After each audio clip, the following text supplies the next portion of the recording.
Tout le monde se rend compte qu'on arrive à une étape importante. Tout est en train de s'effondrer. La justice de Dieu va passer. Dieu a été éliminé donc de toute la société. Il a été mis au rang de tous les ennemis, de tous ses ennemis. La religion conciliaire s'est alliée avec tous les ennemis de Jésus-Christ pour donc détruire la Sainte Église catholique. Et donc l'heure de vérité va arriver. Tout le monde en est conscient. Il est temps donc de prendre le train qui est celui absolument sûr de l'avenir et le train absolument sûr de Dieu. Vous avez tous mes livres que je peux signer pour ceux que ça intéresse. Bon, j'en suis rendu, je ne sais plus, à 15 ou 16 livres que j'ai écrits sur des sujets variés. Vous avez la liste de mes livres. Bon, je crois avoir abordé quand même un certain nombre de sujets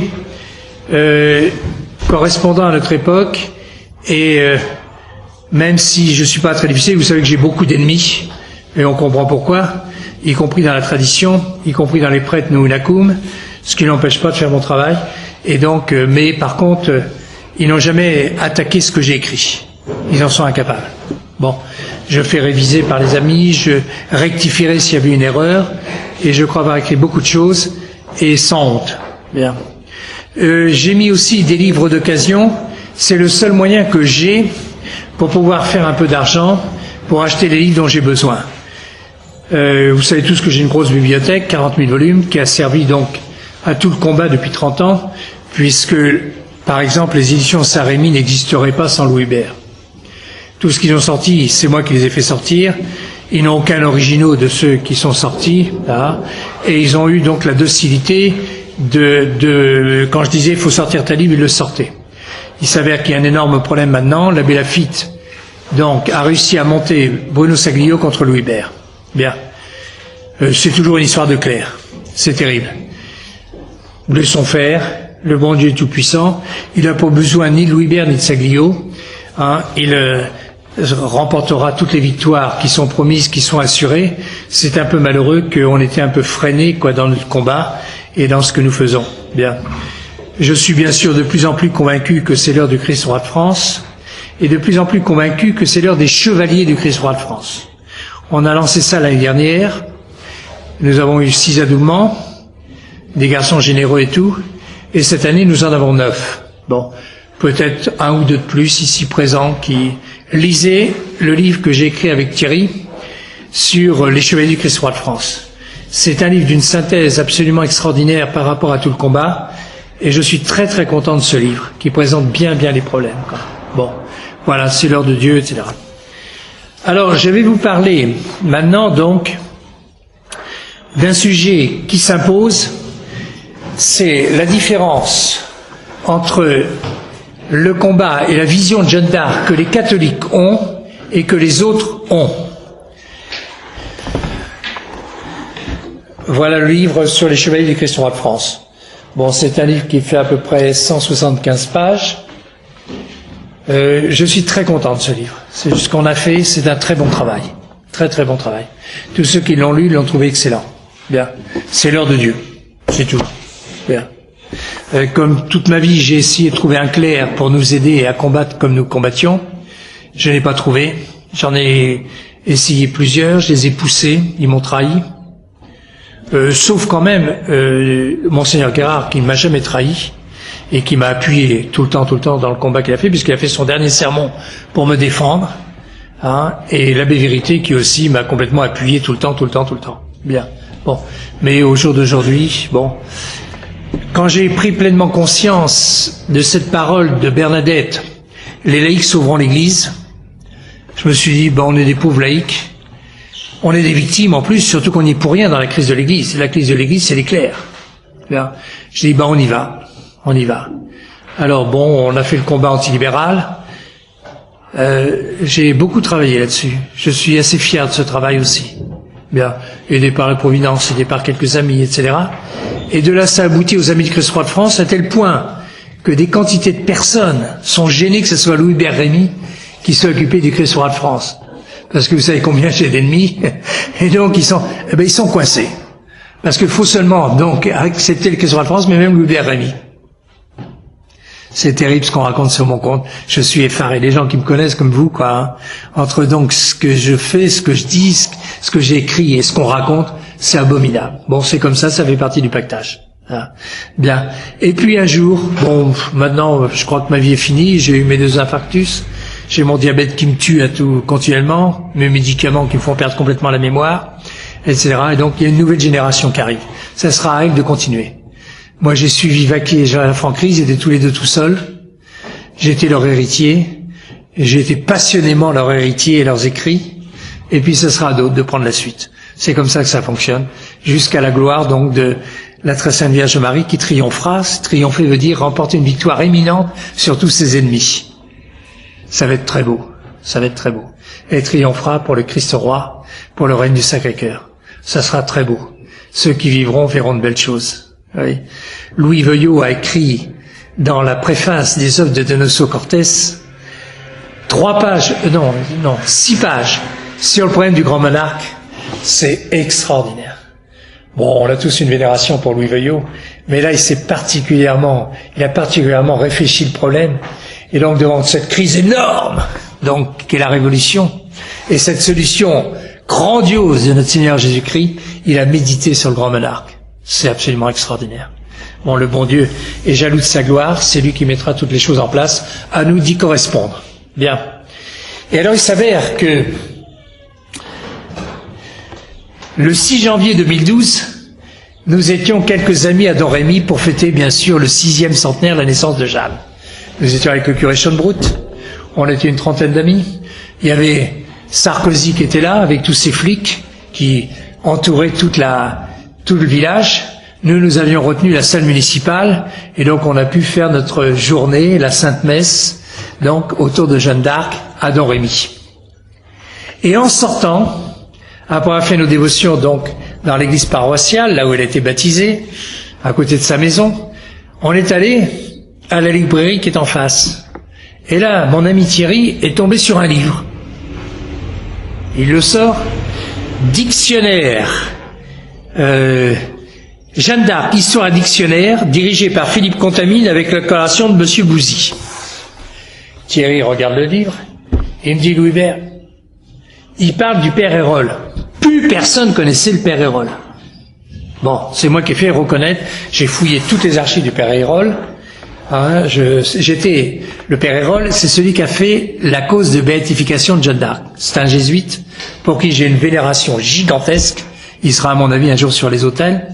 Bien. Et donc j'ai fouillé à la fois ses archives, et quand je suis allé dans ces archives chez les jésuites, personne n'avait consulté les archives depuis sa mort. Celui qui a fait le procès de canonicisation de Jeanne d'Arc. Avec Marie-Christine, on avait été aux archives secrètes du Vatican, puisque mon épouse est chartiste, et en plus, elle était une personnalité importante à Aix-en-Provence, et on avait obtenu à la fois de l'évêque d'Aix et du cardinal de Marseille un mot pour pouvoir travailler aux archives, etc., puisqu'on peut travailler que avec la permission de l'évêque. Et nous avons travaillé sur les archives de Jeanne d'Arc. Tout le procès de canonisation de Jeanne d'Arc. J'ai lu intégralement l'original du procès de canonisation de Jeanne d'Arc. Une semaine. Bien. On a en même temps fouillé des tas de choses sur Jeanne d'Arc aux archives secrètes, etc. Et dans le procès, j'avais été émerveillé par le travail du Père Hérole. Je le connaissais déjà, je connaissais ses 5 volumes sur Jeanne d'Arc, son 6e volume sur l'université du temps de Jeanne d'Arc, bien, et je savais que c'était un homme éminent, bien.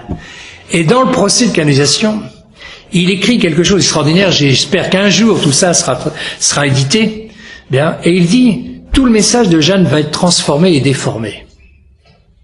Et en effet, la République a récupéré Jeanne, les femmes ont récupéré Jeanne, les notables ont récupéré Jeanne, etc. Mais c'est pas la Jeanne de l'Église. Et la Jeanne de l'Église, je l'ai vraiment connue quand j'ai trouvé la brochure du Père Hérole sur Jeanne d'Arc, le point culminant de la mission de Jeanne d'Arc, Jésus-Christ, roi de France. J'ai trouvé 15 brochures du Père Hérole. C'est du travail. Je les ai toutes mises en Word. J'ai fait donc un livre qui est donc dans la liste ici, où il y en a 12, en fait il y en a 13, 12 annoncés, j'en ai trouvé 2 autres depuis, dont un dont j'ai ici pris 20 exemplaires à 5 €, Jeanne d'Arc et l'Action française en quête. J'ai acheté ça, 5 €. C'est gigantesque. En particulier, donc, le père Hérol fait tout le procès de Maurras. Maurras, j'ai écrit une brochure disponible sur donc Maurras tournant la page. Maurras a tué les intelligences en France depuis 100 ans. Il a supprimé continuellement dans l'approche historique la partie surnaturelle. Et sans la partie surnaturelle, on ne peut rien comprendre. Ce père Hérol, que donc c'est des kilomètres, des milliers de kilomètres qu'on a fait avec mon épouse à rechercher tout ça. On en a reparlé donc dans le livre que nous avons fait, qui a été donc un gros succès, puisque passant à Ragoudeau-Courtoisie, donc en 2012, pour le 6e centenaire de Jeanne d'Arc, j'ai vendu 1000 livres en un mois et demi. Bien. Et ça a été une bombe, où là j'annonçais que Jeanne d'Arc avait été reine de France, et où après, j'annonçais qu'elle a eu un acte, ça durait 5 minutes. C'est ce qu'on a lu ce matin. Bien. Et un acte essentiel, Jésus-Christ, roi de France. Et comme je l'écris, Jésus-Christ n'a jamais demandé d'être roi des Belges, ou d'être roi des Suisses, ou d'être roi d'Italie. Il a demandé d'être roi de France. Et donc après, je fais toute une explication, une petite méditation, sur ce rôle, sur cette volonté de Dieu. Jeanne ne fait qu'appliquer la volonté de Dieu, etc. Et je m'appuie sur Père Hérol qui dit le point culminant, donc, de la mission de Jeanne d'Arc, Jésus-Christ, roi de France. Bien. Jean Housset, dans son maître livre Pour qu'il règne, à propos de l'université, rapporte ses réflexions importantes de Daniel Halévy. Bon, Daniel Halévy est un historien et essayiste né en 1872, membre de l'Académie des sciences morales. C'est le grand-père de Joxe, le ministre de Gaulle, qui fera donc des choses assez horribles. Fait un certain nombre de remarques toujours actuelles. Avec un sens aigu de l'importance des objectifs, la révolution s'appliquera d'abord à mettre la main sur l'école, clé des intelligences et porche de l'avenir. Dès 1867, fondation par Jean Massé de la Ligue française de l'enseignement, institution fondamentale. Quelques lecteurs pensera peut-être, écrit fort justement M. Daniel Halévy, que nous faisons intervenir ici un bien petit homme et une bien petite institution. Ce lecteur se trompera. La Ligue de l'enseignement a été l'inspiratrice et la matrice de notre école publique, dont l'enseignement sommaire et péremptoire a fait de la Révolution pour l'ensemble du peuple français une institution de pensée. Et je vous conseille de lire, je l'ai relu ces derniers temps, le livre de François Brignot sur Jules l'imposteur. Un livre très intéressant et dramatique. Parce que François Brignot est fils d'un instituteur et raconte justement comment son père a été déformé par cette école et tout cela, et lui en pleure, fils de son père, etc. C'est une brochure bouleversante. Si vous le trouvez sur Internet, achetez-le. Hein, Jules l'imposteur de François Brignot. Il y a une préface de Madiran qui est pas mal. Moi qui suis un ennemi de Madiran, qui l'a attaqué, hein, je raconte ça dans Vrais et faux principes et maîtres. J'ai tout un chapitre contre Madiran pour montrer l'erreur de Madiran. Nous accusons ici l'université, poursuit M. Daniel Halévy. Elle est le seul corps de la société française qui doive son existence à la Révolution et elle ne l'oublie pas. Assurément, elle distribue le savoir, il n'est pas question de nier ses mérites. Mais dès qu'on entre dans le domaine des sciences historiques et morales, l'université, fille de la Révolution, enseigne la Révolution. À tous les degrés, précise Daniel Halévy, cet enseignement existe. Du primaire au secondaire ou au supérieur, les modalités seules diffèrent. Dès sa 14e année, l'enfant voit poindre la menace du baccalauréat.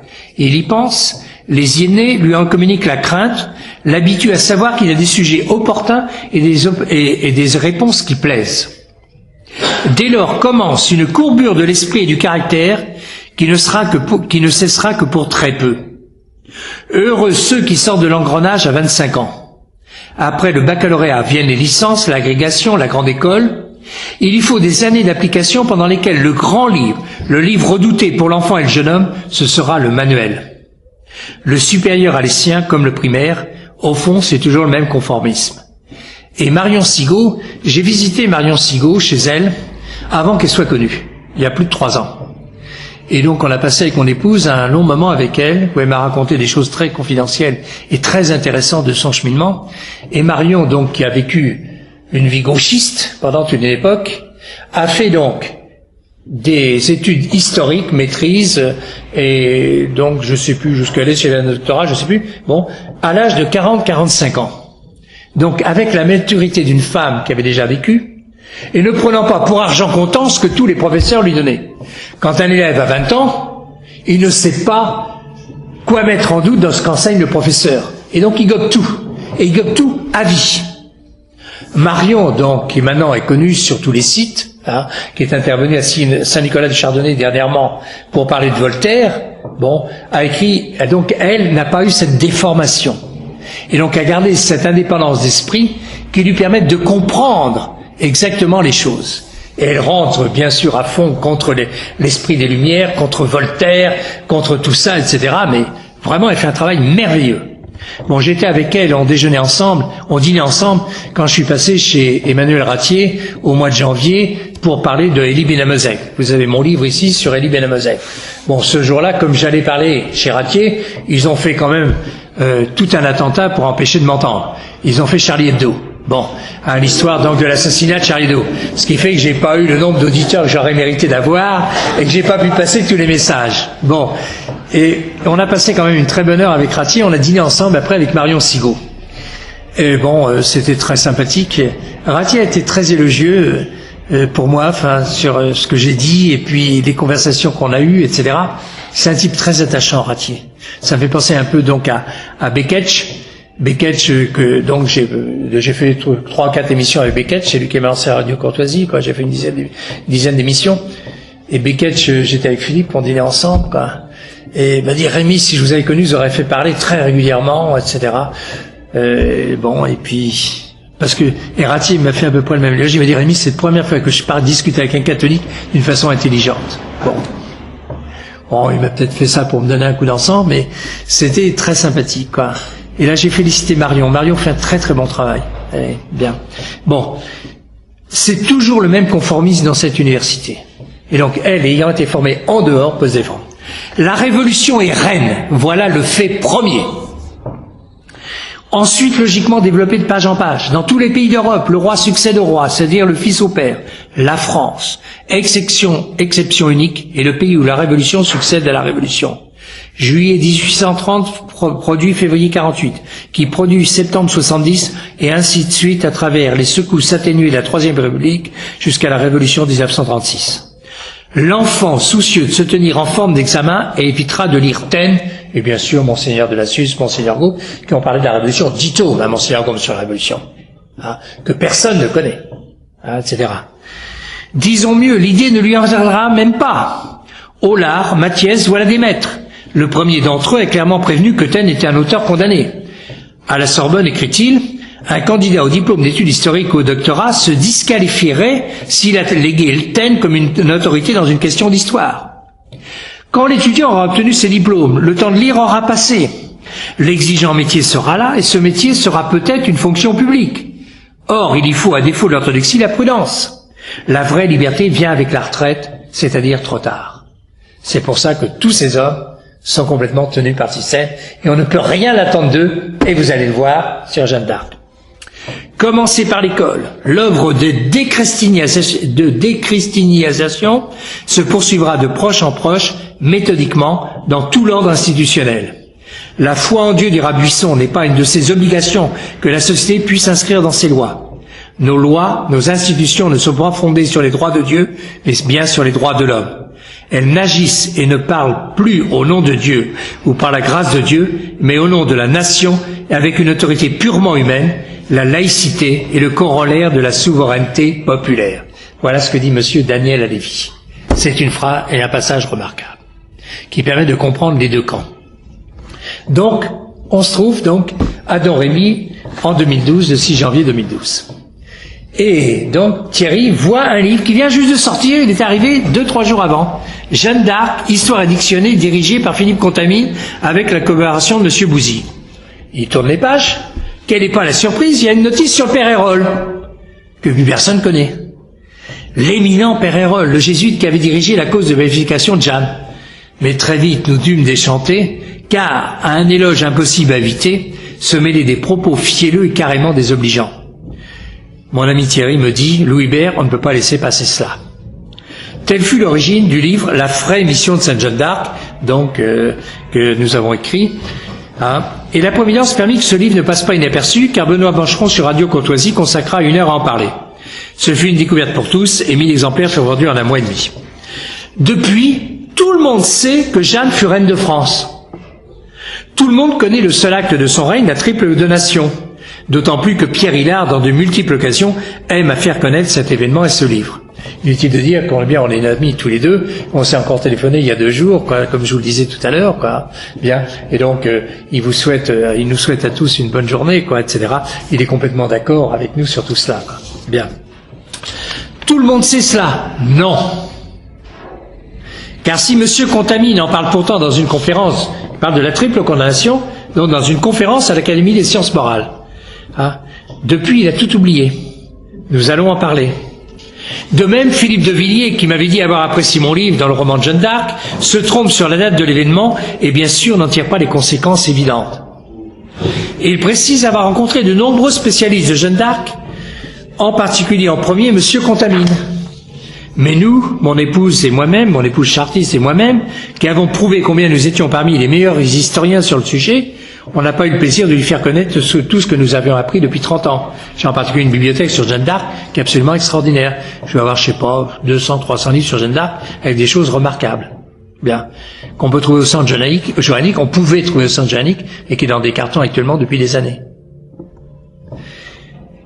Dans notre livre, auquel collabora particulièrement Thierry, nous avons écrit tout un chapitre consacré à expliquer la différence entre l'école catholique, avec citation du père Hérode, du cardinal Pie, de Monseigneur de Lassus, du marquis de la Franquerie, et même d'un éminent universitaire, professeur à l'école des Chartres, lui aussi membre de l'Académie des sciences morales, Léon Gauthier. Et avec la différence avec l'école, appelons-la universitaire, celle qui veut aujourd'hui se faire passer pour la chaire de vérité. Bon.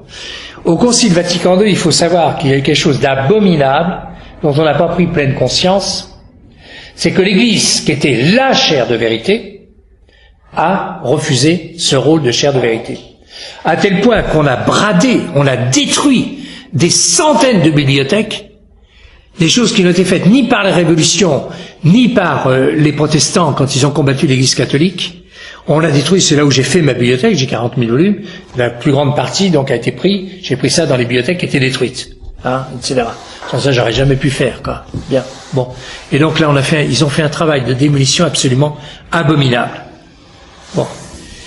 Et l'Église a refusé, à tel point que pour le 6e centenaire de la naissance de Jeanne d'Arc, il y a eu 2 livres dans notre école, celui que nous avons écrit avec Marie-Christine, et le livre de l'abbé Rioux, donc, que j'ai critiqué, mais on en a parlé ensemble, on a dîné ensemble pour parler de tout ça, et qui est un très bon livre sur l'âme de Jeanne d'Arc. C'est tout ce qu'il y a eu. Par contre, vous avez eu 4-5 livres de l'école universitaire.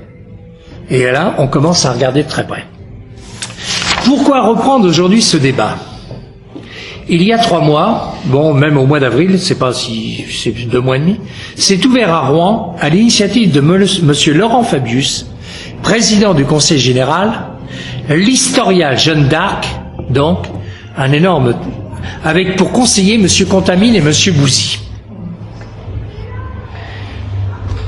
Je n'ai pas encore pu visiter ce centre Jeanne d'Arc à Rouen, je vais y aller dès que je pourrai, mais la restauration grandiose des lieux, 18 mois de travaux, 10,5 millions d'euros de restauration, 10,5 millions d'euros de restauration, 2 millions d'euros pour la scénographie. S'il me donnait 2 millions d'euros, je vous dis pas ce que je ferais. Et tout ce qui est consacré à Jeanne, scénographie, bibliothèque, muséographie, est présenté dans un ouvrage qui permet de comprendre l'esprit de cet historial. Minou, vous pouvez me trouver le livre de l'historial? Vous voyez physiquement, donc, ce livre qui présente le programme de l'historial. Bien. Le titre du livre, Historial Jeanne d'Arc, de l'histoire au mythe. De l'histoire au mythe. Mythe? Mythe, Jeanne d'Arc? Eh bien oui, ils osent, la moitié du livre est au mythe de Jeanne d'Arc. Et tel sera le sujet de Monsieur Bouzy, Monsieur Contamine se réservant un rôle apparemment sans reproche, membre de l'Académie des sciences morales. Je l'ai eu au téléphone quand j'ai écrit mon livre. On a passé une demi-heure au téléphone. Et j'ai dit, monsieur, vous êtes un malhonnête. Vous savez que je ne suis pas dans la dentelle. Je suis clair, net et précis. Monsieur, vous êtes un malhonnête. Bon, il n'a pas beaucoup apprécié, hein, évidemment. Bon. Et Monsieur Bouzy fait un article. Bon, qui est ce Monsieur Bouzy? On s'est rencontrés plusieurs fois. Quand on a travaillé sur Jeanne d'Arc, on a passé plusieurs années. Ok. Voilà le livre. C'est luxueux, c'est grandiose. Hein, c'est le livre qui présente donc tout l'historial. La première page est écrite par Monsieur Laurent Fabius. C'est pas lui qui l'a écrit, bien sûr, c'est un nègre qui fait le travail. Et donc la deuxième, c'est celui qui a dû tout faire, Frédéric Sanchez, mon président de la métropole Rouen-Normandie. Bien, bon, on va parler de tout ça. Bien. Et donc, ce Monsieur Bouzy, j'ai rencontré plusieurs fois donc au centre joannique à Orléans, parce que nous avons tout fouillé à Orléans, et quand nous avons fait donc nos travaux, on a fait plus de 20 ans de travail. Hein. Bon, il faut aller chercher. On a fouillé, comme j'avais trouvé dans Théotime de Saint-Just l'origine de la donation, le 21 juin 1429 à 16h à Saint-Benoît-sur-Loire. Non, il y avait juste ce passage. J'ai fouillé toutes les archives des Capucins, y compris à Rome, y compris à Romans où était Théotime, y compris à Paris, etc., quoi, pour essayer de retrouver le document où il avait trouvé le document. Mais donc c'est un document incontournable et qui permet donc de cerner l'affaire. Et nous avons tout fouillé donc à Saint-Benoît-sur-Loire. Le directeur des archives était un confrère de mon épouse à l'école des Chartes et il m'avait dit Rémi, si on trouve le document, je fais venir les télévisions du monde entier. On fait un travail colossal. J'ai fait une communication aux archives un dimanche. Il avait invité tous les ornéanistes spécialistes de Jeanne d'Arc aux archives, donc au bureau des archives, et on a pu discuter. Bouzy était au premier rang. Bouzy s'occupait donc, c'est lui qui gère donc tout le centre joannique qui a été déplacé maintenant à la médiathèque. Bon, il sent la loge. Bon, l'ayant pratiqué, etc., quoi.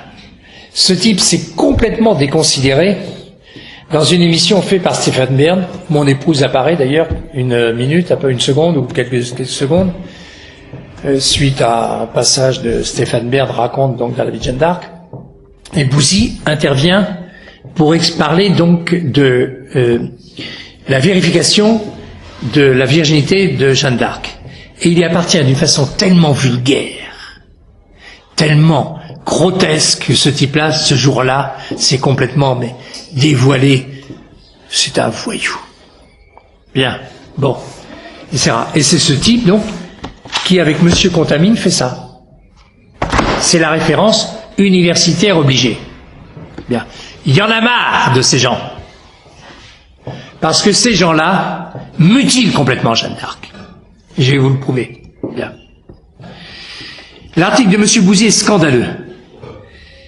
C'est un mélange de fables, d'historiettes n'ayant qu'un but, imposer au lecteur que la vraie histoire de Jeanne est un montage mythique, particulièrement de la part de l'Église.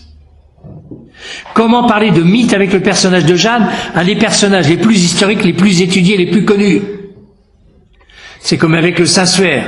Et donc je vais dire deux mots sur le Saint-Suaire, parce que c'est aussi quelque chose d'important. Et je suis heureux de saluer aujourd'hui le combat fait par Lupinski depuis 2 mois, Lupinski qui était là d'habitude et qui aurait été là aujourd'hui s'il n'était pas à Turin, hein, un très bon ami, pour la défense de l'authenticité du Saint-Suaire. Jusqu'à Vatican II, la Sainte Église avait toujours reconnu le Saint-Suaire comme authentique. Elle avait engagé son infaillibilité par des textes pontificaux et une liturgie elle-même infaillible. Répondant aux attaques contre l'authenticité, les scientifiques du monde entier qui avaient chacun de leur domaine conclu à l'authenticité furent une déclaration solennelle, unanime, sans équivoque, au colloque de Rome en 93. Le Saint-Suaire est authentique. S'accrochant à la fausse science du carbone 14, dont tout le monde sait que de très nombreuses datations sont aberrantes, Jean-Paul II se crut autorisé à parler d'infos. Et Philippe présidait le colloque de Rome. Bien, il sait de quoi il parle. Et il nous a en particulier fait les confidences qu'il a eues avec le professeur Lejeune, qui a eu un rôle lamentable dans cette affaire.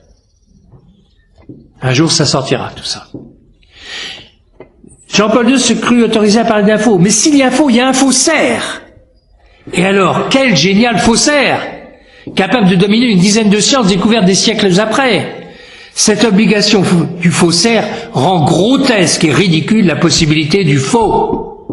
Et M. Lipinski a raison de poser la question au pape François, comment pouvez-vous vénérer un faux? Le Saint-Suaire doit être adoré. Et donc sa polémique là fait donc cette contradiction, quoi, l'application des principes de contradiction est toujours formelle en logique, quoi, fait que bon bien même un certain nombre, puisque les pénitents rouges qui sont consacrés au Saint-Suaire ont pris position pour Lipinski, on fait intervenir les pénitents rouges à Turin, les pénitents rouges sont à Nice, hein, et donc l'évêque de Nice. De Monaco. L'évêque de Monaco a pris position pour Lipinski, bon, etc. Et donc un certain nombre, donc, et ça fait, vous l'avez peut-être pas suivi, mais moi qui suis ça de très près, quoi, c'est une bagarre qui n'est pas finie. Ces gens-là reviennent tout le temps. La guerre est donc elle aussi déclarée avec Jeanne. Et quelle guerre? Ils ont tous les moyens. L'argent qui coule à flot. 12 millions d'euros. Donnez-moi 1 million d'euros, vous verrez ce que je serais capable de faire. Ils ont les décideurs, le personnel, les médias. Par contre, seuls, abandonnés, sans moyens, persécutés, calomniés, nous avons la vérité. Ils sont obligés de mentir. C'est ce que nous allons voir. Ne sont-ils pas les vrais créateurs du Jeanne mythique? C'est eux qui sont créateurs du mythe. Nous sommes autant historiens qu'eux. Et comme eux, historiens, nous avons honte de tous leurs oublis, de tous leurs mensonges. Premièrement, exit les défenseurs qui ont lu sous la plume de Léon XIII, Jeanne et nôtre. Laurent Fabius ose écrire « Jeanne, en réalité, n'appartient à personne ». On voit l'antagonisme. Ils ne peuvent pas comprendre la grande âme de Jeanne, la noblesse de ses sentiments, eux qui sont en général si médiocres. Ils sont obligés de cacher de multiples auteurs, ceux que nous avons cités, et là-dedans, aucun de ceux que nous aimons sont cités, même pas le père Hérole, le grand historien. Et là, on l'a fait redécouvrir. J'ai fait tout rééditer le père Hérole chez Bruno Saglio, aux éditions Saint-Rémy, etc. Donc maintenant, personne ne peut méconnaître le père Hérole. Ni Monseigneur Pie, où on a mis donc ce fameux panégyrique de Jeanne à Orléans, alors qu'il a 28 ans, jeune prêtre, un panégyrique fabuleux, absolument extraordinaire. Il a eu des documents, je me demande où il a trouvé ces documents, parce que moi-même je les ai pas trouvés, etc. Alors, on a cité Monseigneur de Lassus, on a cité la Franquerie, mais ils sont obligés d'éliminer tous les panégyristes de Jeanne, en particulier les Lehmann, qui ont fait 4 panégyriques sur Jeanne d'Arc, le père Coubet, ancien jésuite, qui a écrit des choses remarquables sur Jeanne, et aussi Monseigneur Touché, Don Leclerc, Le Coin de la Marche, Marius Sépète, Léon Gauthier, Monseigneur Debout, Brenne Charmette, Dunant, Argout, Labério, Yann Grandot. Alors Yann Grandot, c'est un type que je viens de découvrir, qui a écrit Jeanne insultée, procès en diffamation avec une préface de Régine Pernoud, et qui a écrit quelque chose d'absolument extraordinaire contre les fausses Jeanne. C'est un livre, si vous le trouvez, sautez dessus, Yann Grandot, Et puis bien sûr, alors qu'ils connaissent tous notre livre, puisque on en a parlé quand même, bon, et Contamine, Colette Beaune, Bouzy connaît mon livre, etc. Tout. Bien sûr, on n'en parle pas. J'ai envoyé mon livre à l'historial de Rouen, à la conservateur qui dirigeait ça. Bien sûr, j'en ai pas entendu parler, Je vais y repasser. Je suis un petit peu obstiné. Deuxièmement, exit Pathé. Ça, c'est très intéressant.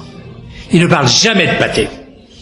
Parce que Pathé, le samedi 18 juin, bon, le 21 juin, 3 jours après, il y avait la triple donation. Mais qu'est-ce qui s'est passé à Pathé?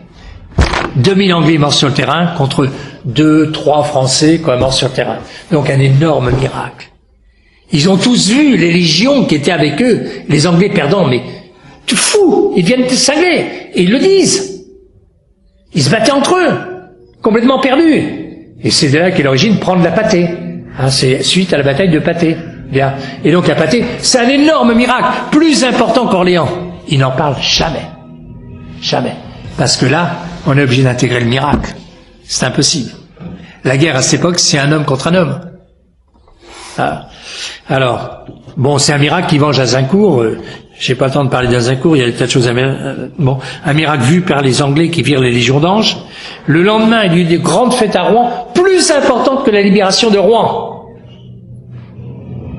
C'était le samedi, le dimanche à Rouen. Jeanne descend de Rouen, Charles est à Sully-sur-Loire, donc à 20 km d'ici, et il se retrouve donc à Châteauneuf. Et auréolé de la victoire de Patay, c'est la victoire de Patay qui permet de dire à Jeanne, « Sire, donnez-moi ce que je veux ». Et subjugué par Jeanne de Patay, Charles lui dit, « Je t'accorderai ce que tu veux. Sire, donnez-moi le royaume. » Oh. Vous lirez ce qu'on a écrit là-dessus, dans notre livre. Hein, vous l'avez lu. Offrez-le, diffusez-le à vos petits-enfants, à vos enfants, etc. C'est grandiose. Nous recevons des lettres absolument extraordinaires sur les gens qui ont été complètement étonnés quoi, par ce livre-là. Oui. Alors donc voilà. Et le Exit 3. Et l'histoire de Troie est très importante. Il n'en parle jamais. Parce que donc à Patay, suite à cela, ici même, on décide d'aller au Sacre. Pour aller au Sacre, il faut traverser la Bourgogne, tenu complètement par les ennemis. Et tout le conseil de Charles dit, on ne peut pas passer. Ils arrivent à la porte de Troie, fermée. On est obligé de passer à Troie pour manger, pour renouveler, donc aller après jusqu'à Reims. Jeanne réunit au premier étage son conseil, tout le conseil dit, marche arrière. Heureusement, il y en a un qui sort du conseil, qui descend. Jeanne était au rez-de-chaussée. Jeanne, il y a des choses qui se passent là-haut, monte vite. Elle monte 4 à 4, dit la chronique, les escaliers. Elle arrive devant Charles. Qu'est-ce qui se passe, Charles?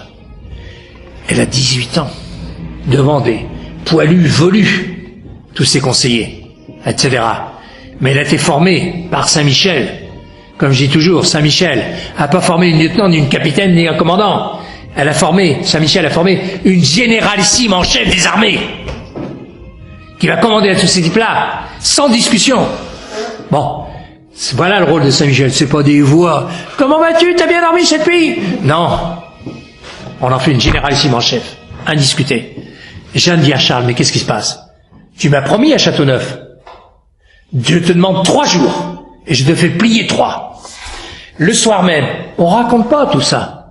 Le soir même, elle fait le tour de Troie, qui était bien sûr fermée, c'était des villes fermées, etc. Il y avait des douves, etc. Tout.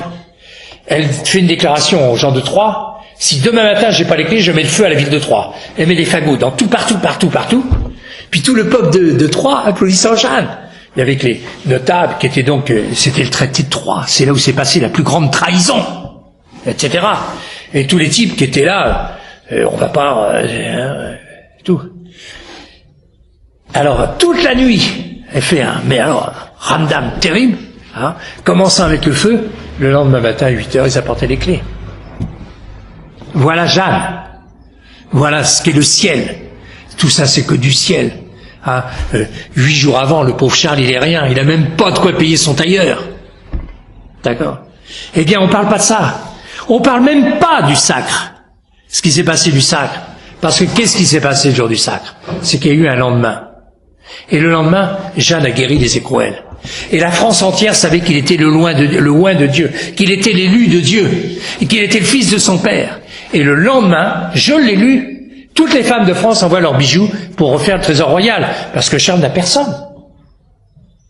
Charles VI avait encore des troupes, les Bourguignons avaient des troupes, les Anglais avaient des troupes, mais Charles VII, il y a Yolande, qui est une femme remarquable, sa belle-mère. Hein, mais il n'y a personne, il n'y a que Jeanne. Et donc, tout est transformé. Il est loin de Dieu, il guérit les écrouelles. Et vous savez que, quand Charles VI est mort, par le traité de Troie, Henri V, roi d'Angleterre, devient roi de France. C'est un type remarquable, Henri V. Très intéressant à étudier. Mais il meurt. Et c'est son fils, Henri VI, donc, qui vient roi de France.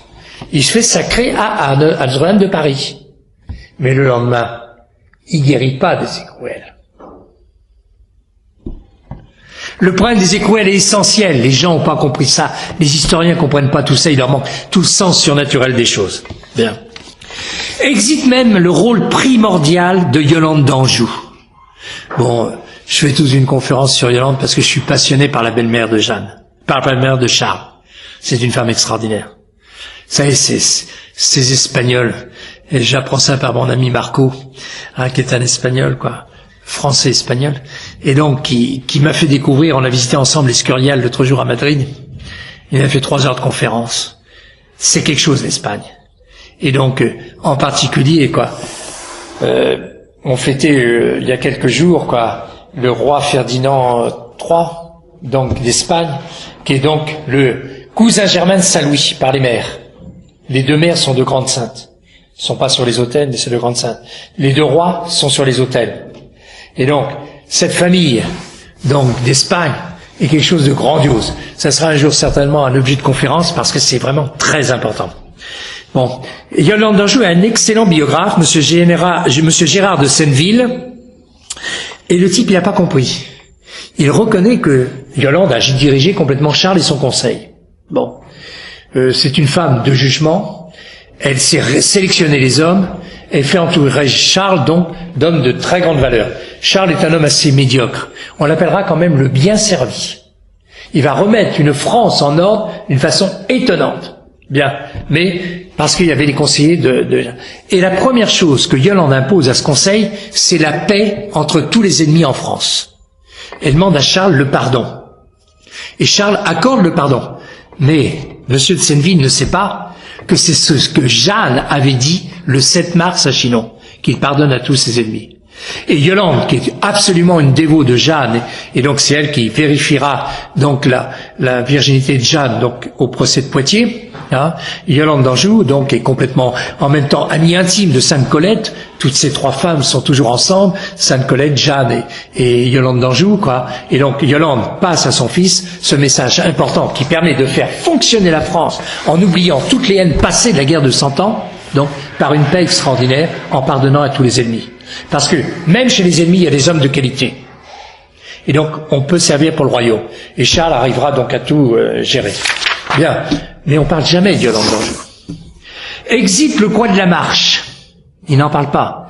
Et donc, dans ce livre-là, Colette Beaune, qui, à mon avis, est la moins mauvaise de tous les universitaires actuels. J'ai lu Colette Beaune, elle a écrit de belles choses sur Jeanne. Bon, j'aurais aimé les rencontrer, j'aurais dû aller, il y a eu à vos couleurs en 2012, tout un colloque où ils y étaient tous, et j'aurais dû y aller. Bon, enfin bref, bon. Et elle fait donc tout un article sur le problème de Jeanne des Armoises. Donc la fausse Jeanne. Tout ça, c'est pour le mythe. Faire rentrer dans la tête, il y a des doutes, il y a quand même des choses pas claires. C'est rare. Mais le coin de la Marche a étudié Jeanne des Armoises. Et vous l'avez sur le site des ACRF, où vous allez à la bibliothèque, vous allez à Le Coin de la Marche, et donc vous avez toute l'explication de Le Coin de la Marche, qui est un chartiste, et donc qui explique toute l'histoire de Jeanne des Armoises. Claude des Armoises, qui se fait appeler Jeanne des Armoises. Bien. Exit l'information donnée par les saints, qui apparaissent à Jeanne, ayant chacun un rôle essentiel pour faire d'elle la libératrice. Comment expliquer qu'une bergère devienne en 4 ans non pas un officier subalterne, ni un officier supérieur ou général, mais le généralissime en chef des armées? Comment expliquer son rôle à la cour de Charles, pullulant d'ennemis, d'arrivistes, de prétentieux, de fourbes, comme la Trémoille, sans voir que Sainte Marguerite d'Écosse savait la conseiller? Comment expliquer son courage, sa lucidité, sa défense, ses réparties contre les théologiens, ses ennemis de Rouen, sans comprendre que Sainte Catherine était là pour revivre avec Jeanne son propre procès? Et je vais vous rappeler une phrase qui n'est pas connue, parce que j'ai un livre extraordinaire, Les paroles de Jeanne d'Arc. J'en ai trouvé 2 exemplaires à un prix abordable sur Internet. Si quelqu'un les veut, c'est Jean Théophane qui les a achetés, et donc peut vous les vendre, à moins que tu veuilles en garder un, j'en sais rien. T'en gardes un? Non. Alors il vend les 2, il y en a un 25 €, puis un 20 € avec les frais, etc. Pour les gens qui s'intéressent à Jeanne, il y a 2 exemplaires, il faut sauter dessus. Parce qu'après, vous arrivez à 60 €, etc., etc. C'est toutes les paroles de Jeanne faites par Madame Pierre Froment. Bon, il manque la triple donation, elle n'a pas vu. Le bon Dieu voulait que ça soit redécouvert après. Bien. Mais il y a toutes les paroles de Jeanne, les circonstances, etc. C'est très intéressant. Bien.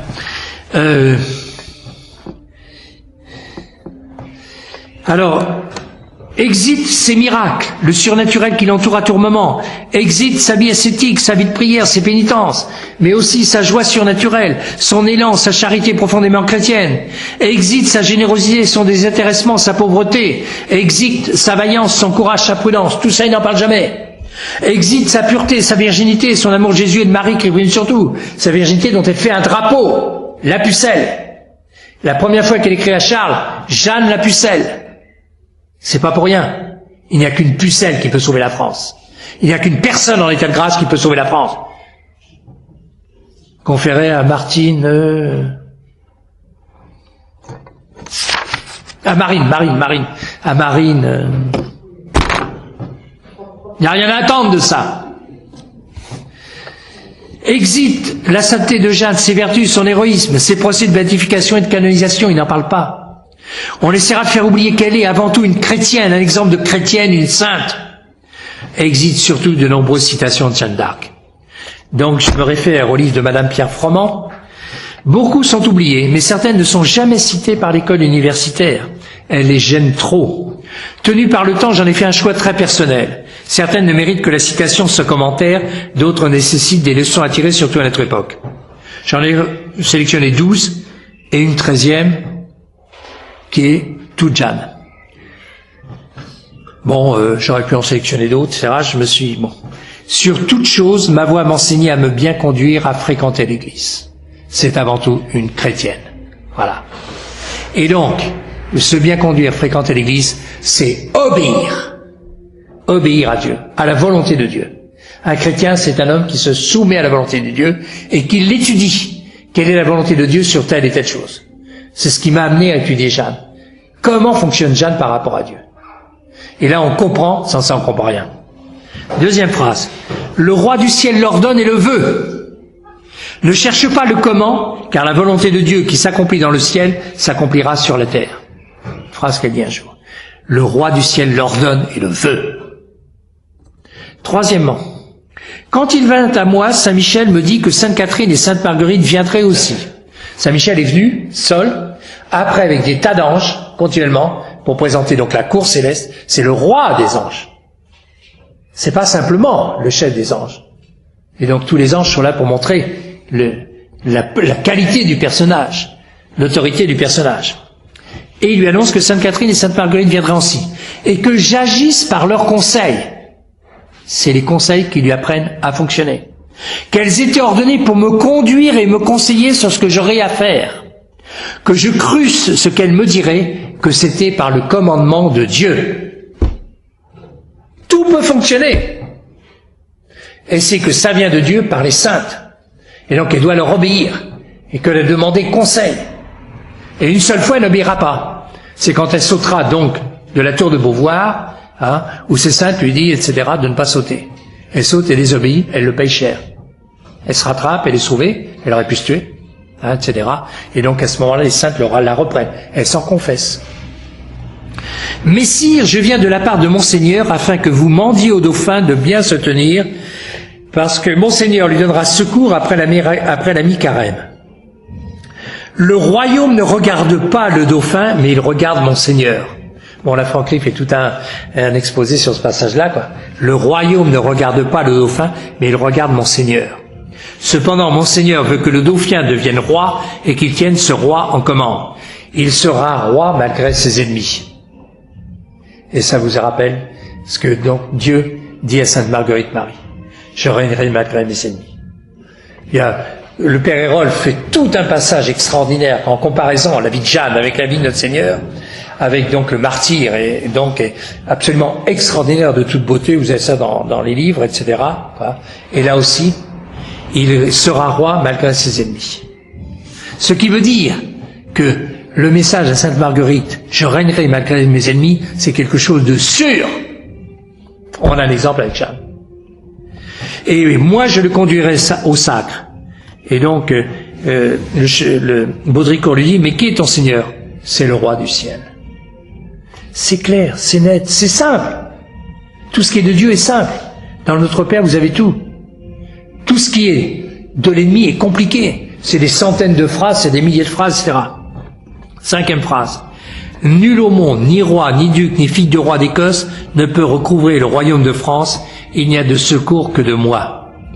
Reportez-vous au sermon que n'a pas pu dire l'abbé, le padré, et donc où il dit, il n'y a de secours que de moi, ou c'est d'une folle, ou c'est d'une envoyée de Dieu. Ça correspond à la phrase de Jésus-Christ, sans moi vous ne pouvez rien faire. Rien faire. Il n'y a de secours que de moi. Elle a 17 ans, quand elle est chez Baudricourt. Quand vous réfléchissez sur ça, mais c'est des choses grandioses, Il n'y a qu'une explication surnaturelle. Les universitaires n'en parlent jamais. 6e, la première fois que j'ouïs mes voix, que je les entendis, je fis vœu de virginité tant qu'il plairait à Dieu. J'avais lors 13 ans ou environ. Voilà. Il n'y a qu'une âme vierge qui peut faire les choses de Dieu. À l'exemple de sa Sainte Mère, à l'exemple de toute l'histoire de l'Église. Il n'y a que les vierges qui peuvent être fécondes. Oui. Grand exemple pour notre époque. 7e. Gentil dauphin, j'ai nom Jeanne la Pucelle. La première chose qu'il dit. Jeanne la Pucelle, son étendard. Et vous mande le roi des cieux par moi, que vous serez sacré et couronné dans la ville de Reims, et serez lieutenant du roi des cieux qui est roi de France. C'est la première fois dans l'histoire de France qu'on dit ça. Vous serez lieutenant du roi des cieux qui est roi de France. Est-ce qu'on se rend compte ce que c'est Jésus-Christ, roi de France? C'est pour ça qu'il faut des chevaliers du Christ, roi de France. Parlez-en entre vous. Très illustre Seigneur, je suis venu et suis envoyé de par Dieu pour donner secours au royaume et à vous. Et vous mande le roi des cieux par moi, que vous serez son lieutenant à lui qui est roi de France. C'est la même chose que la phrase précédente, mais soulignée une deuxième fois. Et puis cette phrase. En nom de Dieu, les hommes d'armes batailleront et Dieu donnera la victoire. Tous les gens qui vous en parlent oublient le en nom de Dieu. Ils vous disent les hommes d'armes batailleront et Dieu donnera la victoire. Pour vous en amener dans n'importe quelle bataille idiote. Les hommes d'armes batailleront, pas les femmes, les enfants ni les curés. Un homme d'armes, c'est un homme spécial. Un militaire apprend à faire la guerre. Quand il est lieutenant, quand il part à la guerre, il fait dans son froc. Quand il est capitaine, il fait avant. Quand il est commandant, allez mes petits gars. Et puis quand il est colonel, il a son stick sous le bras. Ça s'apprend. C'est un art. C'est fait pour des hommes spéciaux. Et là, on veut vous emmener avec Civitas, avec tout ça, dans des trucs qui sont des impasses. C'est n'importe quoi. C'est la victoire, c'est la défaite sûre. Oh non Dieu, les hommes d'armes batailleront. On y arrivera, n'ayez pas peur. 10e phrase. Je ne suis venu que par l'ordre de Dieu. Elle ne ment pas, elle sait, elle le sait. Et c'est Dieu qui a voulu tout ça. 11e. Et quand je fais requête à Sainte Catherine, elle et Sainte Marguerite font aussitôt requête à notre Seigneur. C'est-à-dire quand je demande quelque chose, Sainte Catherine, qu'est-ce qu'il faut penser de ça? Elle demande à notre Seigneur. Et puis, du commandement de notre Seigneur, elle me donne la réponse. Tout passe par Dieu. Tous ces combats, donc au plus haut niveau, nous sommes en ce moment en train de parler des choses les plus importantes, les plus graves, la solution de la France, de l'Église. Oui, notre Sire, premier servi. 12e phrase. Dieu premier servi. Quelqu'un qui fonctionne en dehors de ça, vous êtes sûr qu'il est du camp de l'ennemi. Ricossa est du camp de l'ennemi. Je le prouverai bientôt. Je vous ferai tout un article là-dessus. Et 13e, dans les flammes. Sa dernière phrase. Dans les flammes. Au moment donc où elle brûle, suffoquée, où les poumons vont brûler de l'intérieur, où le cœur ne brûlera jamais. Non, mes voix ne m'ont pas trompé, ma mission était de Dieu. C'est la signature, donc, extraordinaire. Je pense rêver, j'espère aller au ciel pour passer la moitié de mon éternité avec Jeanne pour parler avec elle. C'est extraordinaire. C'est de toute beauté. Et ces gens qui se disent historiens, et ces gens veulent nous faire la leçon, eux qui nous présentent une Jeanne mutilée, déformée, incompréhensible. Nous seuls savons la prendre dans sa totalité. Car, surtout à travers ses oublis, point d'interrogation, ses oublis. On veut couper Jeanne de sa mission suprême, de sa mission demandée et voulue par Dieu, de sa mission encore actuelle. On veut refuser le Christ roi de France. Le temps annoncé par cette prophétie de Pie XII. Reprenez le sermon que je mettrai sur Internet, le sermon de ce matin. Et s'il peut sembler un moment que triomphe l'iniquité, le mensonge et la corruption, on y est. Il vous suffira de faire silence et de lever les yeux au ciel pour imaginer les légions de Jeanne d'Arc qui reviennent bannières déployées pour sauver la patrie et sauver la foi. Ce temps est arrivé. Est arrivé le temps de Jeanne, ils le savent eux aussi. Ils sont prêts à tout pour garder la place qu'ils ont usurpée le 21 janvier 1793. Ils sont prêts à nous tromper afin de nous faire combattre pour leur préserver leur place. Voilà l'objet de cela. Ils ont pris la pyramide de commandement, ils ont pris la pyramide des gouvernants, ils veulent la garder. Ils sont prêts à mutiler le sens de Jeanne pour faire croire qu'ils sont de leurs amis. Voilà l'objet de cette affaire. Ils sont prêts à tout. Ne nous trompons pas de combat. En effet, est arrivé le temps du combat, est arrivé le temps des chevaliers du Christ roi de France. Il faut des hommes de vérité, des hommes de foi, ayant compris la vocation et la mission de la France, de vrais antilibéraux, calmes, décidés, priants, fidèles à la vraie dévotion à Marie, serviteurs de Marie, reine de France, qui veut triompher pour le règne de son Fils, connaissant bien la grille à mi-ennemi, connaissant bien la crise de l'Église, croyant et faisant ce qui a toujours été cru et fait, des catholiques et des Français de toujours, comme Jeanne.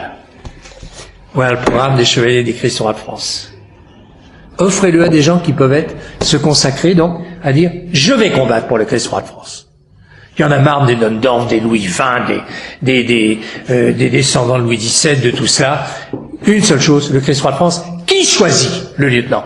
C'est le Christ qui choisit le roi en France. Il y en a été comme ça pendant 13 siècles, à chaque génération, par le miracle d'Ézéchiel, il a dit, c'est bien mon élu, hein, etc. Et donc, c'est lui qui est le maître. Des hommes qui savent qu'avant l'heure du Christ roi arrivera l'heure de la justice de Dieu, et qu'à ce moment, le combat nous est interdit, car nous devons nous réserver pour le combat du Christ roi. Ils vont vouloir nous lancer dans tous les faux combats. Ne marchez pas. Il faut le dire aux gens. Il faut des chevaliers du Christ roi pour dire, non, on marche pas.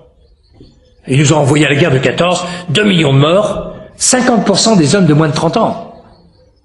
Hein? Ils nous ont envoyé dans tous les faux combats, ça fait des années, des générations qu'on combat pour leur putain de révolution, on va arrêter. Derrière les disputeurs sont venus les sophistes. Derrière les sophistes, les voluptueux. Derrière les voluptueux, les bourreaux. Derrière les bourreaux, les barbares. Les barbares qui passent par les armes, bourreaux et voluptueux. Sophistes et disputeurs, ne leur résistent que les hommes de foi. Nous lançons un appel à ceux qui veulent aimer, servir, prier, soutenir le Christ roi de France et lui seul. En France, c'est Dieu qui choisit le roi. Inutile de perdre son temps à militer pour les Nondorf, la survivance de Louis XVII et même pour un Louis XX qui n'est pas catholique mais conciliaire. Lisez le manuel des chevaliers du Christ roi de France écrit avec Thierry, méditez-le et répondez à l'appel du Christ roi de France. Et terminons par cette page du Père Hérol, tirée de la brochure Jeanne d'Arc et l'Action française, 5 €. Hein. Partez pas sans ça. Hein. Véritable programme de l'apostolat de l'heure. C'est du Père Hérol. Je cite le Père Hérol. Vous savez que je suis un passionné du Père Hérol. Bon. Oui, alors j'ai fait des images. C'est un petit truc que j'en, c'est l'apostolat par l'image. Il y a des photos, mais il y a surtout des textes derrière. Alors regardez, il y a des textes fabuleux. Bon, je vends ça à 1 € l'image, mais vous pouvez acheter toutes celles qui sont pour 10 €, quoi. Et il y a de très très beaux textes que j'ai sélectionnés, de Pie X, de Pie XII, du Père Hérol, de Monseigneur de Lassus, de Monseigneur Gaume, etc. Et je continuerai. Et voilà cette très très belle phrase, fin donc de la lettre du Père Hérol qui est là-dedans. Oui, Jésus-Christ est le vrai roi de ce saint royaume de France. Et depuis Saint-Remy jusqu'à la déclaration sacrilège qu'il détrôna, déclaration des droits de l'homme, nos souverains visibles n'ont été que ses lieutenants. Oui, la révolution est dans l'acte qui bannissait Jésus-Christ de la loi civile, et nous serons toujours en révolution tant qu'on n'aura pas rétabli la royauté telle que la concevait Jeanne d'Arc, telle que la concevait l'ancienne et vraie France, soit le règne de Jésus-Christ. Oui, il est métaphysiquement et donc physiquement impossible de restaurer jamais la royauté traditionnelle en dehors de ses fondements. Oui, tant que cette restauration, la seule à souhaiter parce que c'est la seule efficace, ne sera pas chose accomplie, nous ne serons unis français que par un lien extérieur. Oui, aux citations du grand Joseph de Metz qui donne avant. Oui, au vu sur la Sainte Union, la Ligue, œuvre du peuple, qu'on peut très bien recommencer et qu'il faudra recommencer, faute de quoi la France est perdue, mais qu'on ne peut recommencer que dans son esprit d'autrefois. Oui, à l'impossibilité, au non-sens qu'est le lieutenant, quand disparaît celui dont il occupe la place et dont il détient les pouvoirs. Oui, à l'obligation où sont les fils de Saint-Louis, pour avoir droit à ce grand titre, de ne voir dans leur royauté que ce que n'y voyait Saint-Louis. Lisez ma brochure sur Saint-Louis, je raconte des choses là-dedans qui n'ont jamais été écrites, en particulier le fonctionnement de la société. Société chrétienne et société révolutionnaire. Et j'ai écrit des choses qui, les gens qui l'ont lu disent « Ah bah oui, c'est évident », mais ça n'a jamais été écrit. Et ils sont époustouflés. Oui, à l'incapacité radicale où sont les athées de ne rien comprendre à l'histoire de Jeanne d'Arc, ni même à l'histoire de France, qu'ils ne peuvent que profaner. Voilà l'université. Omnia restaurare in Christo, il veut régner sur la France et par la France sur le monde. Nous voulons qu'il règne sur nous. Vive le Christ, roi de France. Voilà.